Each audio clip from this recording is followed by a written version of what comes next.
The room was loud with laughter, music, and the kind of relaxed energy people have when they assume the evening will stay harmless. Drinks were being passed around, conversations overlapping, everyone talking at once.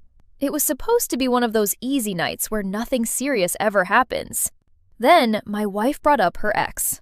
She leaned back in her chair, glanced directly at me, and with a smirk said something that instantly shifted the entire mood of the room. Honestly, he was just better at some things. She said it casually, almost playfully, but the tone made it clear the comment wasn't accidental. It was deliberate. A few people laughed awkwardly.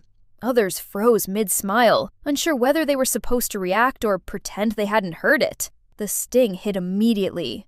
Sharp. Public. Humiliating. But I didn't react.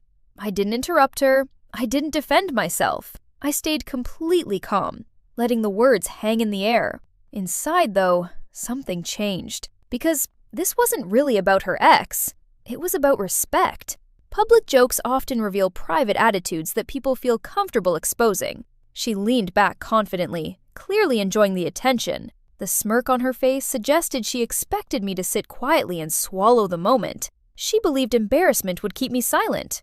What she didn't understand was that silence, when chosen deliberately, isn't weakness. It's restraint. And restraint is powerful when it's paired with timing. She kept going, adding small remarks disguised as humor, each one slightly sharper than the last. The room slowly grew quieter. People shifted in their seats, unsure whether to laugh or look away. Someone tried to change the topic, but the tension lingered in the air. I watched her calmly, not with anger, with clarity. When someone compares you publicly, they're testing how much disrespect you're willing to tolerate just to keep the peace. And I had tolerated enough. Still, I said nothing. I took a slow sip of my drink and let the silence do its work. Confidence built on disrespect tends to collapse when no one rushes to interrupt it. She looked at me again, clearly expecting a reaction, maybe even hoping for one. But I gave her none. That unsettled her. Her smile tightened slightly. Silence has a way of creating uncertainty. By now, the room had grown noticeably quiet. Not awkward exactly, but tense. Everyone could feel that something was about to happen. I wasn't angry anymore. Anger had passed quickly. What remained was control. And control, when paired with patience, is far more powerful than emotion. Then she added one final remark, something about how experience makes all the difference. That's when I finally spoke. I didn't raise my voice. I didn't insult her. I simply looked at her calmly and said, "That's interesting. Because people who are truly better usually don't end up getting replaced." The sentence landed instantly. Clean, sharp, final. The room fell completely silent.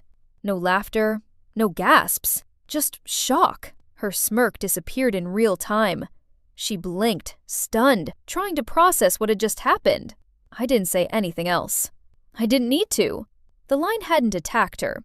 It had simply reframed the entire situation. Suddenly, the comparison she thought would embarrass me no longer worked in her favor. People looked down at their drinks. Someone checked their phone. Another person quietly excused themselves to the kitchen. She tried to laugh it off, but the sound came out strained. The confidence she had a few minutes earlier was gone. I leaned back calmly and let the moment settle exactly where it belonged. Sometimes calm responses cut deeper than anger ever could. When you don't rush to explain yourself, people are forced to sit with the truth on their own. A few minutes later, she leaned toward me and whispered angrily, "Why would you say that in front of everyone?" I looked at her and replied just as quietly, "You compared first." That was the end of the conversation. The imbalance she had created publicly had simply been corrected publicly. Fairness doesn't always feel gentle. The rest of the evening passed in a strange quiet. She barely spoke, and I noticed the way people looked at her differently now. Not judgmental, just aware. Awareness is powerful. Once it exists, it rarely disappears. On the drive home, she finally exploded, accusing me of embarrassing her and taking a joke too seriously. I let her speak until she ran out of words. Then I said calmly, "Jokes don't humiliate people you respect." That stopped her completely. She turned toward the window, and the rest of the drive passed in silence. Later that night, she tried to soften the situation, saying she hadn't meant it the way it sounded. I told her honestly that intent doesn't erase impact. Public comparisons damage trust, especially when they're delivered with a smile. Eventually, she admitted something important. She had liked the attention. She had liked feeling powerful for a moment. And that explained everything. The smirk, the timing, the confidence. That night didn't end our relationship, but it changed it. It created a boundary that should have existed long before that evening. Over the next few days, her behavior became noticeably different. She was more careful with her words, more aware of how she spoke about me in front of others. Not because I demanded it, but because she had seen what happens when a line is crossed. I never brought it up again. I didn't need to. Respect that returns after consequences isn't perfect, but it's real. And sometimes one calm, well-timed sentence can do more than hours of arguments ever could. People don't always remember the exact words spoken in a room, but they always remember the moment the power in that room shifts. And after that night, that room never felt the same again.